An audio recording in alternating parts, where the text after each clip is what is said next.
दुर्गति नाशिनी दुर्गा जय जय काल विनाशिनी दुर्गा जय जय उमा रमा ब्रह्माणी जय जय राधा सीता रुक्मिणी जय जय।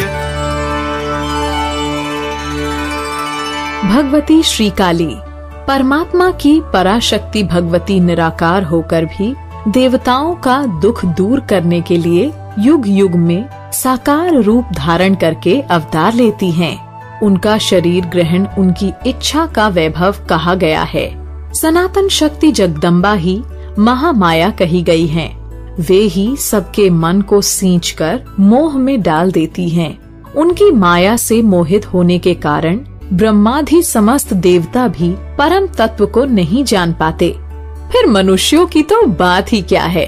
वे परमेश्वरी ही सत्व, रज और तम इन तीनों गुणों का आश्रय लेकर समयानुसार संपूर्ण विश्व का सृजन, पालन और संहार किया करती हैं। शिव पुराण के अनुसार उनके काली रूप में अवतार की कथा इस प्रकार है। प्रलय काल में संपूर्ण जगत के जलमग्न होने पर भगवान विष्णु योग निद्रा में शेष शैया पर शयन कर रहे थे। उन्हीं दिनों भगवान विष्णु के कानों के मल से 2 असुर उत्पन्न हुए। वे भूतल पर मधु और कैटभ के नाम से विख्यात हुए। वे दोनों विशालकाय असुर प्रलय काल के सूर्य की भांति तेजस्वी थे। उनके जबड़े बहुत बड़े थे। उनके मुख दाढ़ों के कारण ऐसे विकराल दिखाई देते थे मानो वे संपूर्ण विश्व को खा डालने के लिए उद्यत हों।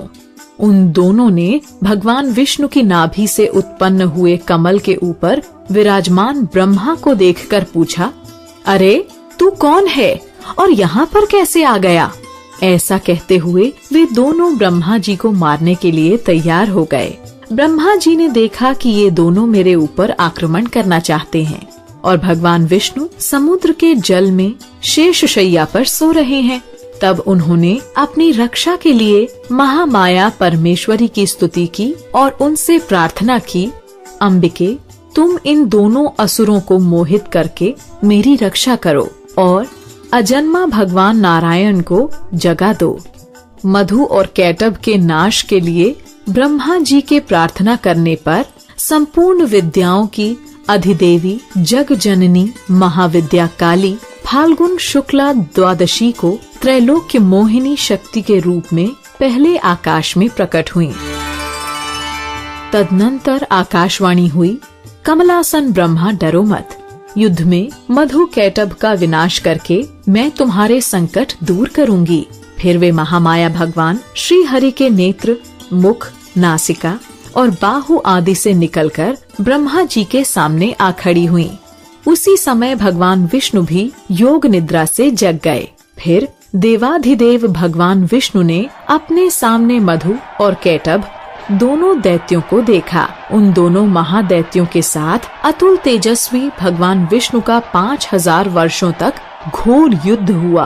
अंत में महामाया के प्रभाव से मोहित होकर उन असुरों ने भगवान विष्णु से कहा कि हम तुम्हारे युद्ध से अत्यंत प्रभावित हुए, तुम हमसे अपनी इच्छा अनुसार वर मांग लो। भगवान विष्णु ने कहा, यदि तुम लोग मुझ पर प्रसन्न हो तो मुझे ये वर दो कि तुम्हारी मृत्यु मेरे हाथों से हो। उस असुर ने देखा कि सारी पृथ्वी एकार्णव जल में डूबी हुई है।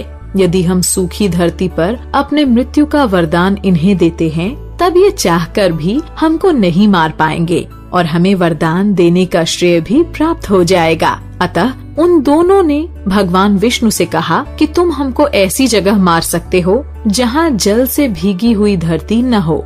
बहुत अच्छा कहकर भगवान विष्णु ने अपना परम तेजस्वी चक्र उठाया और अपनी जांघ पर उनके मस्तकों को रखकर काट डाला।